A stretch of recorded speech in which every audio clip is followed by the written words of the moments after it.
স্রোতে চলে যাওয়া আটকে দিয়ে স্রোতকে কাছে টেনে নিল সার্থক। হ্যাঁ বন্ধুরা, এমনটাই দেখা যাবে, তাই সম্পূর্ণ জানতে ভিডিওটিতে লাইক দিয়ে চ্যানেলটি সাবস্ক্রাইব করে দেখতে থাকুন। গল্পের শুরুতেই দেখা যাবে রায়কে নিয়ে অনির্বাণ বাড়ি ফিরছিল।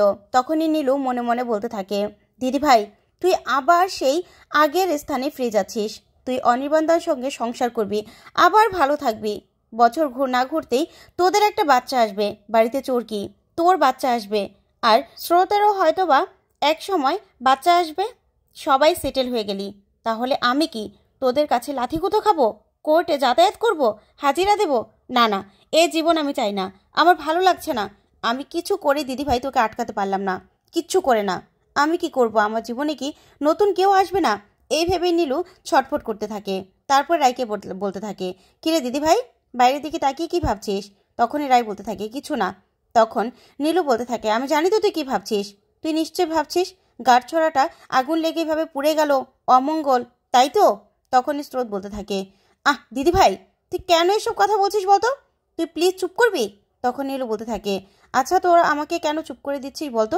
আমি যেটা বলছি ঠিকই তো বলছি, যাই হোক না কেন এটা অমঙ্গল তো, তাই তো? তখনই স্রোত বলতে থাকে, আচ্ছা আমি তো ভাবছি অন্য কথা।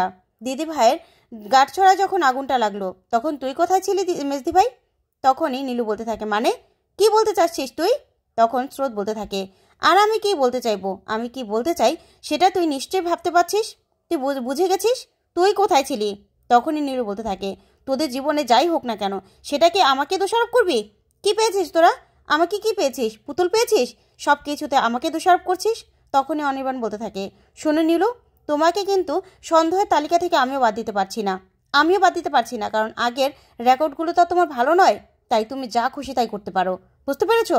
তখন স্রোত বলতে থাকে, হ্যাঁ আগুনটা হয়তোবা তুই লাগিয়েছিস। তখনই নীলু চুপ করে বসে থাকে। ওইদিকে রাই মনে মনে বলতে থাকে, সত্যিই কি নীলু আবারও আগুন লাগিয়ে দিয়েছিল আমার গায়ে? না না, আমি কাউকে বিশ্বাস করতে পারি না, কাউকে না। এই ভেবেই রাই কষ্ট পেতে থাকে। তারপরে দেখা যাবে অনির্বাণ বাড়িতে আসে। কলিং বেল চাপলে অনির্বাণের মা দরজা খুলে অনির্বাণকে দেখে বলতে থাকে, কি ব্যাপার অনির্বাণ, তুমি এত রাত করে কোথা থেকে আসলে বলো তো? আবার কি মদ্যপান করে মাতাল হয়ে তারপর বাড়িতে ফিরেছো? আর কত দেবদাসের মতো এভাবে ঘোরাফেরা করবে বলো তো? কত? আর হাইওয়েতে তুমি কোথায় গিয়েছিলে গাড়ি চালিয়ে বলো? তখন অনির্বাণ কিছুই বলে না। তখন অনির্বাণের মা বলতে থাকে, অনির্বাণ ভিতরে এসো, খাওয়া দাওয়া করে আমাকে উদ্ধার করো। নাকি ভিতরে আসতেও পারছো না? এতটাই মদ খেয়েছো যে হাঁটতেও পারছো না?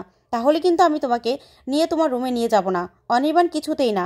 তখন অনির্বাণ বলতে থাকে, মা মাথাটা ঠান্ডা করো, আমি রাইকে খুঁজে পেয়েছি। যা শুনে অনির্বাণের মা পুরো চমকে যায়। তারপরে রাইকে নিয়ে ভিতরে ঢুকলেই রাইকে দেখে অনির্বাণের মা চমকে যায়, বলতে থাকে, রাই ঠিকই তো, তুমি তো একদম অক্ষত আছো, তোমার তো কিছুই হয়নি। তাহলে এতদিন পর্যন্ত কেন লুকিয়েছিলে বলো? সবাইকে কেন দুশ্চিন্তায় রেখেছিলে? তখনই রাই কিছুই বলে না। তখন অনির্বাণ বলতে থাকে, মা তুমি কেন এরকম করে প্রশ্ন করছো বলো তো? রাই ফিরে এসেছে, রাইকে আমি ফিরে পেয়েছি, আর এখন যদি সব কথাগুলো বলতে চাই দেখা যাবে রাত শেষ হয়ে ভোর হয়ে যাবে। তাহলে কালকে আমরা বললে ভালো হতো না? তখনই অনির্বাণের মা বলতে থাকে, জানি অনির্বাণ তোমরা খুব টায়ার্ড আছো, তারপরেও রাই তুমি তো একদম ঠিক আছো, আর তোমাকে দেখে তো মনে হচ্ছে না তুমি কোনো খারাপ অবস্থায় ছিলে। তাহলে এতদিন পর্যন্ত লুকিয়ে থেকে কেন সবাইকে দুশ্চিন্তা দিচ্ছিলে বলো তো? কেন চিন্তায় রেখেছিলে তুমি? তখন এই কথা শুনে রাই অবাক হয়ে অনির্বাণের মায়ের দিকে তাকিয়ে থাকে। অন্যদিকে দেখা যাবে স্রোত কান্না করছে। তখনই সার্থক আসে, এসেই বলতে থাকে, স্রোত কি হয়েছে, কাঁদছো কেন? দিদিভাই তো ফিরে এসেছে। তখনই স্রোত বলতে থাকে, জানি না আমি কেন কাঁদছি। তখনই সার্থক বলতে থাকে, নিশ্চয় অভিমান হয়েছে তাই তো, যে দিদিভাই নিশ্চয় আমাকে এখন আর ভালোবাসে না, তাই এতদিন পর্যন্ত লুকিয়েছিল, আমাকে একটু খবরও দিল না, তাই তো এটাই ভাবছো তো? তখন স্রোত বলতে থাকে, তাই তো, আমাকে দিদিভাই আগের মতো আর ভালোবাসে না। অন্য যে যাই করুক না কেন, আমি তো দিদিভাইকে সবসময় সাপোর্ট করেছি, দিদিভাইয়ের পাশে ছিলাম। তারপরেও দিদিভাই আমাকে পর্যন্ত ফোন করলো না, আমাকে পর্যন্ত কিচ্ছু বললো না, আমার কাছ থেকে পর্যন্ত লুকিয়েছিল। তখন সার্থক বলতে থাকে, দেখো স্রোত, এরকমটা কেন ভাবছো? দিদিভাই তো চলে এসেছে, তাহলে কেন এরকম ভাবছো তুমি? সব কিছু ঠিক হয়ে যাবে, তুমি দেখো। আর দিদিভাই তোমাকে ভালোবাসবে না? সবাই তোমাকে ভালোবাসে স্রোত, কেন এরকম করছো ছেলে মানুষের মতো? তখনই স্রোত বলতে থাকে, আমি অভিমান করেছি আপনি কি করে বুঝতে পারলেন? তখনই সার্থক বলতে থাকে, আমি বুঝতে পারবো না? আমি তো তোমার মনের সব কথা বুঝতে পারি স্রোত, সব কথা। তখনই স্রোত অবাক হয়ে যায় আর কাঁদতে থাকে। তখন সার্থক বলে, আবার কাঁদে? কেঁদো না দুষ্টু মেয়ে, তুমি না খুবই ছেলে মানুষ, বুঝতে পেরেছো? এই বললেই সার্থককে স্রোত জড়িয়ে ধরে, যা দেখে সার্থক অবাক হয়ে যায়। তখন সার্থকও স্রোতকে জড়িয়ে ধরে। অন্যদিকে দেখা যাবে অনির্বাণের মাকে বলতে থাকে, মা কেন এসব কথাগুলো বলছো বলো তো?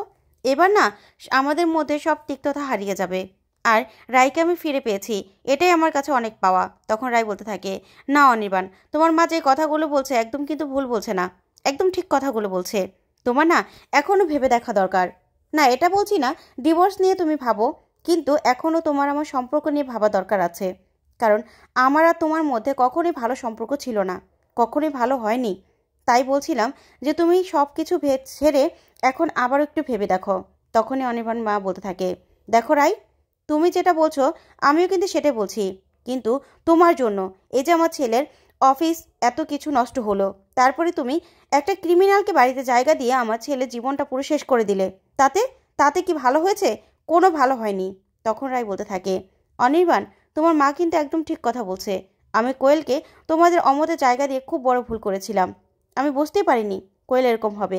তখন অনির্বাণের মা বলতে থাকে, আমি তোমাকে বারণ করেছিলাম রাই, বারবার করে বারণ করেছিলাম যে ওর কথায় তুমি ভুলো না, কিন্তু কোয়েলের মিষ্টি মিষ্টি কথায় তুমি ভুলে গিয়েছিলে, তাই তুমি ওকে জায়গা দিয়ে ভুল করেছিলে তুমি।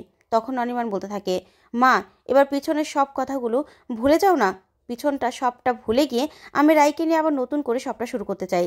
তাই প্লিজ তুমি এসব কথা ভেবো না, তুমিও যাও শুয়ে পড়ো, আমরা শুতে যাচ্ছি। এই বলে রাইকে নিয়ে অনির্বাণ চলে যায়। তখনই অনির্বাণের মা মনে মনে বলতে থাকে, অনির্বাণ, তোমার অনেক বড় কোনো ক্ষতি না হলে তুমি বুঝতে পারবে না যে রাই তোমার জীবনে একটা অভিশাপ। তুমি না ওকে ছাড়া ভালো থাকবে, না ওকে নিয়ে ভালো থাকবে। এখন রায়ের হাতে তোমার কন্ট্রোলটা চলে গেছে, কিন্তু যে করেই হোক আমাকে এটা শেষ করতেই হবে। অন্যদিকে দেখা যাবে স্রোতকে সার্থক বলতে থাকে, স্রোত, তোমাকে না সবাই খুব ভালোবাসে, দিদি ভাই সবাই ভালোবাসে। সবসময় কি ভালোবাসার কথা মুখে বলতে হয়? বুঝে নিতে হয়, সবাই সবার মনের কথা বলতে পারে না, সেটা তো তুমি জানো। তাহলে তোমাকে কি এখনও বুঝিয়ে দিতে হবে? তাই না, তুমি অভিমান করো না, তোমাকে সবাই খুব ভালোবাসে। তখনই স্রোত বলতে থাকে, তুমি কার কথা বলছো? তখনই সার্থক চমকে যায় আর বলতে থাকে, আমি কার কথা বলবো? তোমাকে তো সবাই ভালোবাসে, তুমি বাড়ির ছোট মেয়ে, তোমাকে সবাই ভালোবাসে, তোমার দিদি, তোমার ভাই, তোমার মা, তোমার সবাই তোমাকে খুব ভালোবাসে, এবারে সবাই তোমাকে ভালোবাসে। তখনই স্রোত বলতে থাকে, তাই নাকি? এবারে সবাই ভালোবাসে? তা কার ভালোবাসার কথা বুঝতে বললে তুমি? কার ভালোবাসার কথা? আর এবারে সবাই আমাকে ভালোবাসে? তখনই সার্থক বলতে থাকে, না আসলে আমি ছাড়া তোমাকে সবাই ভালোবাসে, বুঝতে পেরেছো? তখন এই কথা বলে কথাটা কাটানোর চেষ্টা করতে থাকে সার্থক। তখনই স্রোত মুচকে মুচকে হাসতে থাকে, তারপরে মনে মনে বলতে থাকে, আমি জানি স্যার, তুমি আমাকে কিছুতেই যেতে দেবে না, আমি চলে যেতে চাইলে তুমি আমাকে ঠিক আটকাবে। তারপরেই সার্থক স্রোতকে বলতে থাকে, স্রোত, দেখি তো কোথায় ব্যথা পেয়েছো। তারপরে দেখা যাবে স্রোত বলতে থাকে, কালকে না দিদিভাইকে কাছে যাবো, দিদিভাইকে তো এবার জানাতে হবে। তখন সার্থক বলতে থাকে, কি? তখন স্রোত বলতে থাকে, আর কাল পেতে তো পরশুই তো আমি চলে যাব, তাহলে দিদিভাইকে নিয়ে কালকে কেনাকাটা করব। তখনই সার্থকের মুখটা পুরো ফ্যাকাশে হয়ে যায় আর বলতে থাকে, তুমি দিদিভাই সবেমাত্র আজকে আসলো, তুমি পরশু দিনই চলে যাবে? তখনই স্রোত বলতে থাকে, হ্যাঁ, ক্লাস শুরু হয়ে যাবে তো ক্লাস করতে হবে না? তখনই সার্থক মুখটা ভার করে দাঁড়িয়ে থাকলেই স্রোত মনে মনে হাসতে থাকে আর বলতে থাকে, আমি জানি তুমি আমাকে ঠিক আটকাবে। অন্যদিকে দেখা যাবে অনির্বাণ রায়কে বলতে থাকে, তুমি এখন স্নান করলে? তখন রায় বলতে থাকে, হ্যাঁ, কি করব, আমার মধ্যেকার অনামিকাটাকে সরাতে চাইছি। তখন অনির্বাণ বলতে থাকে, আচ্ছা, অনামিকাকে তুমি খুব মিস করছো না? তখন রায় বলতে থাকে, হ্যাঁ, মিস করবো না? মানুষ যে এত ভালো হতে পারে সবাইকে না দেখলে তো আমি বুঝতেও পারতাম না। সত্যি কথা, আমি যদি এরকমভাবে অ্যাক্সিডেন্ট না করতাম, এত ভালো যে একটা পরিবার আছে সেটাই আমি জানতাম না। তারপরে অনির্বাণ বলতে থাকে, রায় তুমিও ভালো, তাই ভালো মানুষের সঙ্গে তোমার পরিচয় হয়েছে। এই বলে রায়কে কাছে টেনে নিতে চাইলেই রায় বলতে থাকে, না অনির্বাণ, আমাদের দুজনকে অনেকটা সময় দেওয়া দরকার। আসলে এই 2 বছরে আমাদের অনেকবারই তো এরকম ছাড়াছাড়ি আর মিল হলো, তাই ব্যাপারটা তো আর ভালো দিকে যায়নি।